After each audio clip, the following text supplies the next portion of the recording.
নমস্কাৰ বন্ধুসকল, আপোনালোকক মোৰ স্বাস্থ্য ৰক্ষাৰ চেনেলটোলৈ স্বাগতম জনাইছোঁ। আজিৰ ভিডিঅ'টিত আমি কথা পাতিম আমি প্ৰায় নিয়মীয়াকৈ ব্যৱহাৰ কৰা এবিধ পাচলিৰ বিষয়ে। আৰু এই পাচলিবিধৰ নাম হৈছে বিলাহী। বিলাহী যিহেতু আমি প্ৰায় নিয়মীয়াকৈ ব্যৱহাৰ কৰোঁ, গতিকে বিলাহীয়েনো আমাক স্বাস্থ্য ৰক্ষাত কিদৰে প্ৰভাৱ পেলায় সেই বিষয়ে জানি লোৱাটো আমি নিশ্চয় দৰকাৰী।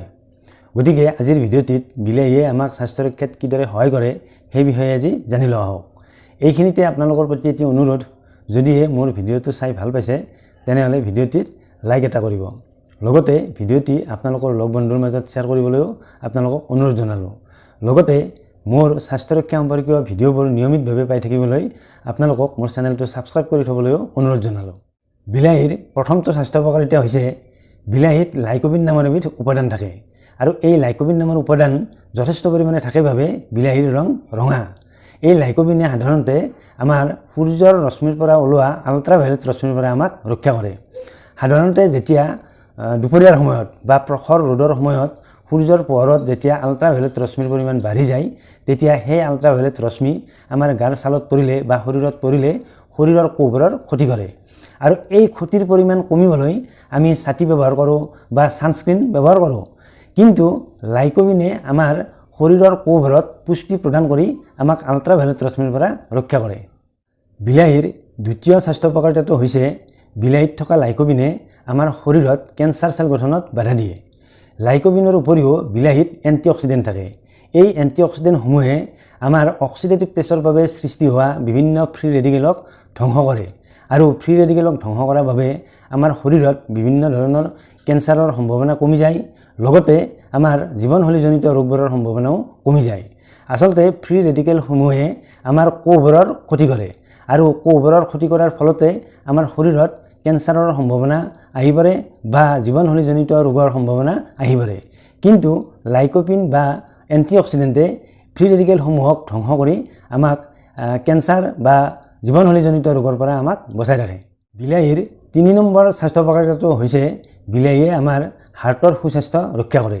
যিসকল লোকৰ কলেষ্ট্ৰলৰ সমস্যা আছে, অৰ্থাৎ যিসকল লোকৰ তেজত বেয়া কলেষ্ট্ৰলৰ পৰিমাণ বেছি বা ভাল কলেষ্ট্ৰলৰ পৰিমাণ কম, তেওঁলোকৰ সদায় হাৰ্টৰ অসুখৰ ৰিস্ক বাঢ়ি থাকে। গতিকে যিসকল লোকে নিয়মিতভাৱে বিলাহী খায় তেওঁলোকৰ তেজত কলেষ্ট্ৰলৰ পৰিমাণ সদায় নিয়ন্ত্ৰণত থাকে। কলেষ্ট্ৰলৰ পৰিমাণ নিয়ন্ত্ৰণত থকা মানে হাৰ্টৰ অসুখৰ ৰিস্কবোৰো কমি থাকে।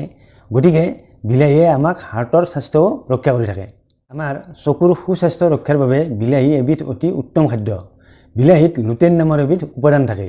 এই উপাদানবিধে আমাৰ চকুৰ স্বাস্থ্য ধৰি ৰখাত সহায় কৰে।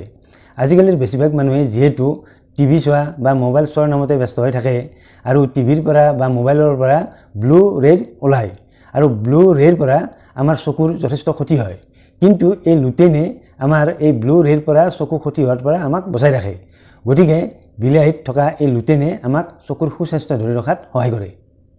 বিলাহীৰ পঞ্চমটো স্বাস্থ্য উপকাৰিতা হৈছে বিলাহীয়ে আমাৰ লাঙৰ সুস্থতা ধৰি ৰখাত সহায় কৰে। বিভিন্ন পৰিৱেশ প্ৰদূষণৰ কাৰণেই হওক বা স্মকিঙৰ কাৰণেই হওক আমাৰ লাঙৰ যি ক্ষতি হয়, সেই ক্ষতি বিলাহীত থকা উপাদানবোৰে পূৰণ কৰাৰ বাবে চেষ্টা কৰে, যাৰ বাবে আমাৰ ক্ষতিৰ পৰিমাণ কমি থাকে বা লাঙৰ সুস্বাস্থ্য ৰক্ষা কৰি ৰাখে। ইয়াৰ উপৰি যিসকল লোকৰ এজমেটিকৰ সমস্যা আছে, সেই এজমেটিকৰ সমস্যা থকা লোকে যদি নিয়মিতভাৱে বিলাহী খায় তেতিয়া তেওঁলোকৰ এনে এজমেটিকৰ সমস্যা যথেষ্ট পৰিমাণে নিয়ন্ত্ৰণত থাকে। আমাৰ গাৰ ছালখনৰ সুস্বাস্থ্য ৰক্ষাৰ ক্ষেত্ৰতো বিলাহীয়ে ভাল কাম কৰে। আচলতে বিলাহীৰ উপাদানবোৰে আমাৰ গাৰ ছালত থকা কলাজনক সুৰক্ষা দিয়ে। কলাজনক সুৰক্ষা দিয়াৰ ফলতে আচলতে আমাৰ গাৰ ছালখনৰ সুস্বাস্থ্য ৰক্ষা হয়। অৱশ্যে আমাৰ গাৰ ছালৰ বিশেষকৈ মুখৰ ছালখনৰ উজ্জ্বলতা বৃদ্ধিৰ বাবে কেঁচা বিলাহীও মুখত সানিব পাৰি। কেঁচা বিলাহী মুখত সানিলে মুখৰ ছালৰ উজ্জ্বলতা বৃদ্ধি পায়। বিলাহীৰ অন্য এক স্বাস্থ্য উপকাৰিতা হৈছে বিলাহীয়ে আমাক ইমিউনিটি অৰ্থাৎ ৰোগ প্ৰতিৰোধ ক্ষমতা বৃদ্ধি কৰিব পাৰে। বিলাহীত যথেষ্ট পৰিমাণে ভিটামিন চি থাকে। সেইবাবে নিয়মিতভাৱে বিলাহী খালে আমাৰ শৰীৰৰ ৰোগ প্ৰতিৰোধ ক্ষমতা শক্তিশালী হৈ উঠে, যাৰ বাবে আমি সহজতে যিকোনো ৰোগৰ দ্বাৰা আক্ৰান্ত হ'ব লগা নহয়। বিলাহীত থকা উপাদানবোৰৰ বাবে আমি ইমানবোৰ স্বাস্থ্য উপকাৰিতা লাভ কৰিব পাৰোঁ। মন কৰিবলগীয়া কথাটো হৈছে বিলাহী খাওঁতে সদায় বিলাহীৰ ভিতৰখন অৰ্থাৎ বিলাহীৰ গুটিটো পেলাই দিব লাগে। তেতিয়াহে বিলাহীৰ পৰা আমি ইমানখিনি স্বাস্থ্য উপকাৰিতা লাভ কৰিব পাৰোঁ। ধন্যবাদ।